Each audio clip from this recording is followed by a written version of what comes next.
इतनी अच्छी संविधान दी नहीं। आज यदि कोई किसी का हत्या कर देता है तो उसको आजीवन के लिए उसको जेल हो जाएगा। ये किसकी देनी? ये संविधान की देनी। आज कोई किसी के खेत पर चढ़ाई नहीं कर सकता, किसकी देनी? संविधान का देनी। संविधान का सबको डर है। वो सबसे बड़ी पवित्र पुस्तक कौन सा है? संविधान ही। दोस्तों आपको पता ही होगा 1947 ईस्वी में 15 अगस्त 1947 ईस्वी से पहले अंग्रेज भारत पर गुलाम करके अंग्रेज भारत को गुलाम करके रखे थे।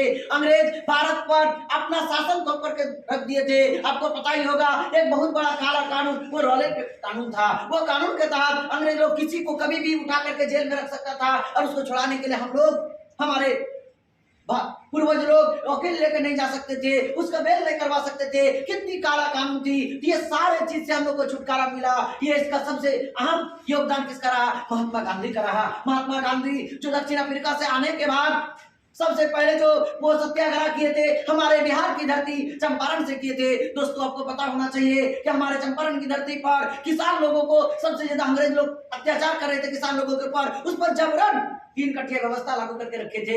दोस्तों पता होगा 3 कट्ठिया व्यवस्था वह व्यवस्था थी जिसमें 20 कट्ठा में से 3 कट्ठा जमीन पर किसान को नील की खेती करना ही पड़ता था। आपको पता होगा कि नील की खेती करने पर जमीन बंजर हो जा करती है और वो नील की खेती तो करते थे लेकिन नील का सही दाम किसानों को नहीं दी जाती थी।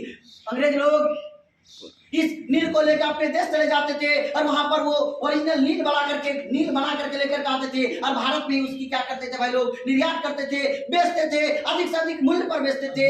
ये यहाँ की इस धरती से उगी हुई नील जो अपने वहां जाकर के ब्रांड बना करके लेकर आते थे, ऊंचे दाम पर बेचते थे। जमीन बंजर हो जा करती थी, किसानों को सही मुआवजा नहीं मिलता था, जिसके तहत हमारे बिहार के ही राम कुमार शुक्ल ने महात्मा गांधी को क्या निमंत्रण दिया, क्या आइए आप यहाँ के किसानों की हालत को देखिए। महात्मा गांधी आए और आने के बाद यहाँ की किसान को हालत को देखा। उन्होंने कहा कि अंग्रेज लोग आप लोग बिल्कुल गलत कर रहे हैं। उन्होंने सत्य आग्रह किया, यानी सत्य के लिए आग्रह करना भाई लोग। उन्होंने कहा अंग्रेज को कहा यदि ऐसी व्यवस्था लगा करके रखेंगे तो आपके खिलाफ हम लोग एकजुट हो जाएंगे। और वो सबसे पहले सत्याग्रह किया जिसमें उनको सफलता प्राप्त हुई। और जब उसको सफलता प्राप्त हुई तभी रविन्द्रनाथ टैगोर ने महात्मा गांधी को उपाधि दे डाला। वो कौन सी उपाधि थी? वो उपाधि थी एक महान आत्मा आ गया हमारे देश में, तब उसको महात्मा की उपाधि रविन्द्रनाथ टैगोर द्वारा किसी चंपारण के तो दोस्तों समय का अभाव है, ज्यादा मैं कुछ नहीं कर सकता हूँ। हमारे बाद बहुत अच्छे वक्ता सब है, आज बताएंगे। बड़ी खुशी की बात है कि आज हम लोग इकट्ठा हुए हैं।